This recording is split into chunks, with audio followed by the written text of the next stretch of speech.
Hey there, awesome folks. Have you applied to at least 25 to 50 jobs and you have not heard back from any employer and you're wondering, what could it be? Why I'm not hearing back? I'm not getting any calls back, no response back from me applying to at least 25 to 50 jobs.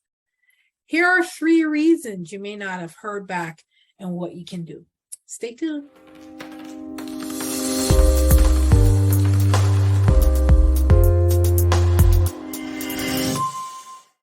Hey there, awesome folks. This is Mentor Shelley, wanting to make sure that you become a better version of yourself professionally. Guys, listen, you have applied to at least 25 to 50 jobs and you haven't heard a word, iota, smoke signal, nothing back from any employer? What in the world is going on? Well, there may be a few things that might cause this level of cricketry, meaning that there's crickets. There's no response. There's no emails back. There's no, sorry, but we don't, there's no response back at all. There may be some issues, guys, and I want to bring up 3 of them and ways for you to overcome them. All right. Number 1, is your resume written in a way for a hiring manager or recruiter to glance over it and be able to pick up information right away, or do they have to focus and read it for at least 5 minutes to pretty much get a sense of what it is that you offer? Is it structured the right way? Do you have key points or key skills bullet pointed on your resume? Is it drawing the right attention? Did you showcase the right parts of the resume? The first half of the page of your resume should have the title or possible titles that you're looking for, a summary, and either a list of skills or qualifications for the particular job you have up top there.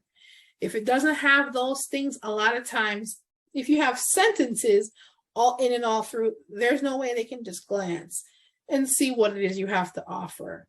And that may be part of the reason you're not getting any type of responses. You have to structure your resume so somebody can scan it in 5 to 7 seconds and be able to tell just from a quick capture or like a quick picture what it is that you can offer to that employer.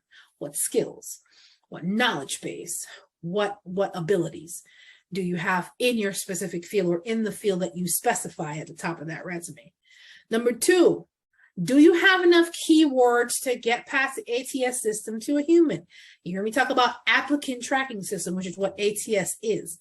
You hear me talk about that all the time, but for real, if you're applying for an administrative assistant position, but it doesn't have administrative type of skills listed, or in your description of the jobs that you have done with this experience doesn't have enough keywords, unfortunately, a computer system is making the decision to not pass your resume on to the human that is looking for the candidate for the job. Your resume has to actually get a certain number on the applicant tracking system in order for, let's say, for example, on a resume, it's looking for 30 keywords. I'm just throwing out numbers here.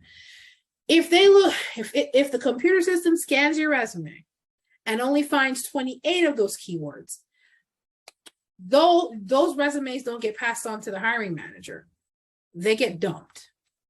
That's another reason you're not getting answers. You may want to definitely check out BLS.gov. That is Bureau of Labor Statistics, and you can look up the particular jobs that you're looking for or you're applying for and get a sense of, pull some of the information as far as some of the job descriptions they have on there and use some of those keywords, okay? BLS.gov, remember that. I'm also going to put that in the link below the video. Number 3, do you have the actual qualifications, experience, and knowledge base for the job that you're applying for. That, my friends, may be the issue. Let's say, for example, right? I've been in HR for more than 15 years. However, I'm applying for an insurance analyst position. Am I going to use the same HR resume for that? Or am I going to use an insurance and analyst type of resume to apply for that job? See where I'm going, folks? If you have both set of skills, then you should have two separate resumes to describe those skills separately. Those need to be two separate resumes. I never told you, listen, if you have a concentrated amount of experience in one area and in another, you should have two resumes to showcase that, folks. That's also another thing. I'm going to be going a little bit more deeper in, on this channel and on this platform about having different resumes for different types of jobs. I can't use an HR resume for an insurance job unless there's some skills. There's definitely skills that mesh together, but it's not the same job. And there is a separate set of skills that's required for insurance analysts versus human resources. I've done both, but I have a separate resume for insurance than I do for human resources. And depending on what type of human resources position you're applying for, if you're applying for benefits administration versus employee relations versus compensation, versus a lot of times HR and payroll kind of roll together. It just depends.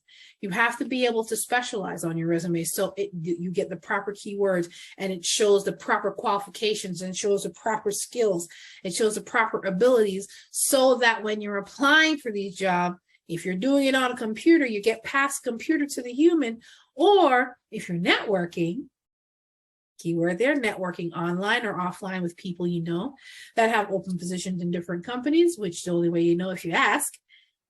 That's also a way, but you have to have that resume sell you. It has to, you have to use the skills you have to sell your experience, to sell your skills, to sell your abilities. So that, I hate to break it to you, just in case you didn't know, your resume is a marketing tool for you. Okay? So you want to make sure if you're addressing those three things, then you want to make sure your resume is structured properly. You make sure it has enough keywords for the position you're applying for, and making sure the proper qualifications are on the resume for the job that you're applying for. Because if you have 2 or 3 sets of experience in different things, you need to have a specific tailored resume for those positions. Guys, if you are looking for help in the area of getting your resume restructured, please, you can go to mentorshelley.com/consultations. I'm more than happy to do a live review with you, as well as if you want me to do a complete restructure, I have those services available at mentorshelley.com/consultations, guys.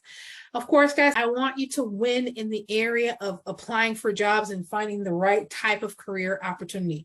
But your marketing tool has to be structured properly in order for you to do so. And making sure you have the right resume, devoid of these errors, will be priority number 1. Because if your marketing tool is not working for you, you're not in business. So guys, if you have any other questions, definitely go to mentorshelley.com/contact, where you can leave me a voicemail or an email message. I'm more than happy to return your voicemail or email within 24 hours. Make sure your resume is doing its job, which is marketing you as a professional. All right, guys, take care. You have a good one. Bye.